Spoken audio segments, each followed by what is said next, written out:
If Neytiri needed an avatar of her own and with the opposite direction and maybe needed a human body, would she look like you? Yes. Yes.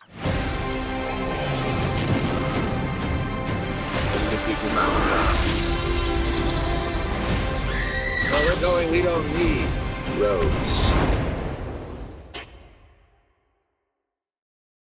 Our very first one, Oh London. my God. London, 2009. Mengati Gameye. Mengati Gameye. Yeah. You did so good. High five. I love that. Oh my We were God. babies. Yes, we were. Well, you still are. Oh my gosh, You look the exact same. Your boy got old. this is so cool. No. You look the exact same. No, you just have a beard now. Oh, that's it. And it took me since 2009 to grow this, if I'm being honest with you. So good to see you again. Good Thank you to for see taking you the time. too. Over the course of James Cameron's films, he's had so many great narrators. You look at, Rose and Sarah Connor, obviously Jake in the first one. We get a new one in this one.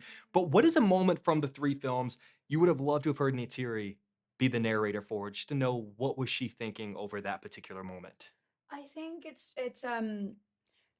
Neytiri is such a great interpreter of the ways of Ewa, and she's really defined by her faith, and and loves really, embraces very much being an Omotikaya woman. So I think I would just want to just bear a little bit more insight on that. Mhm.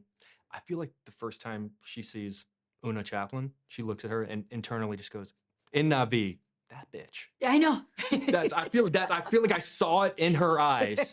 And you would say it in the most beautiful way. I just saw that there's a scene between Varang and Neytiri. I don't want to give it away, but the moment they both discover each other, and there's that slight acknowledgement of each other's like fire and but also chuspa or whatever you want to call it.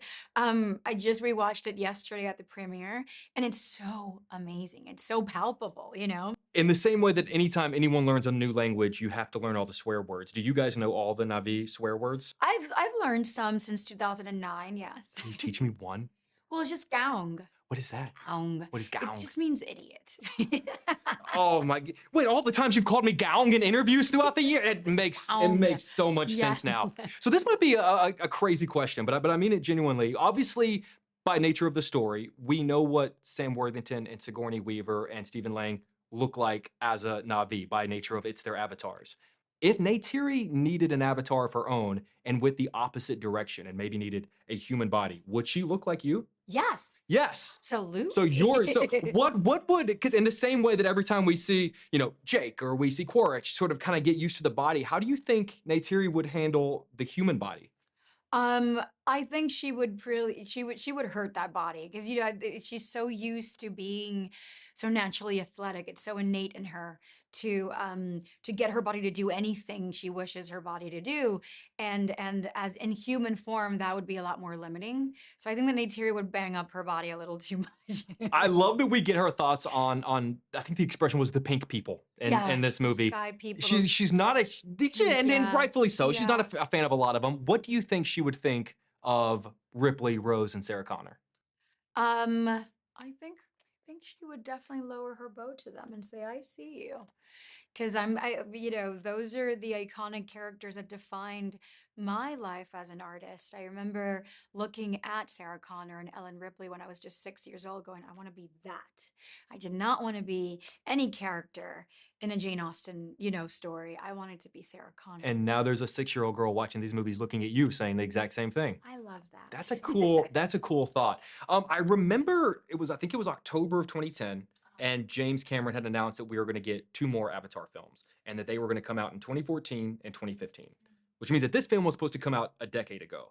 But because it didn't at that time, 2 big things happened for you. You became a mother Hmm. and you joined the Marvel Cinematic Universe. Yes. Is it a blessing that the timing of these films worked out the way they did and they didn't follow that initial schedule? I guess so.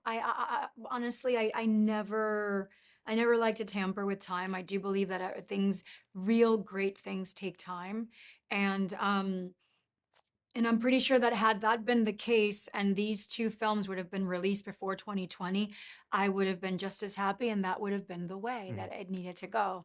So I'm happy that this was the alternative ended up being, this grand journey for me. But I think I've also would have been just as grateful and just as excited just with Avatar Way of Water and Fire and Ash. But we got to have our cake and eat it too. We got to, and Absolutely. I And I'm got not more used to that. interviews. I know. Every time I hear my Jake, I know your Jake is in the next room. But am I your interview Jake? Yes, you are my Jake. You're my favorite person. Thank you for always being Thank so kind you. to me. I Thank really you. appreciate it. Good to see you You again. too. Yeah.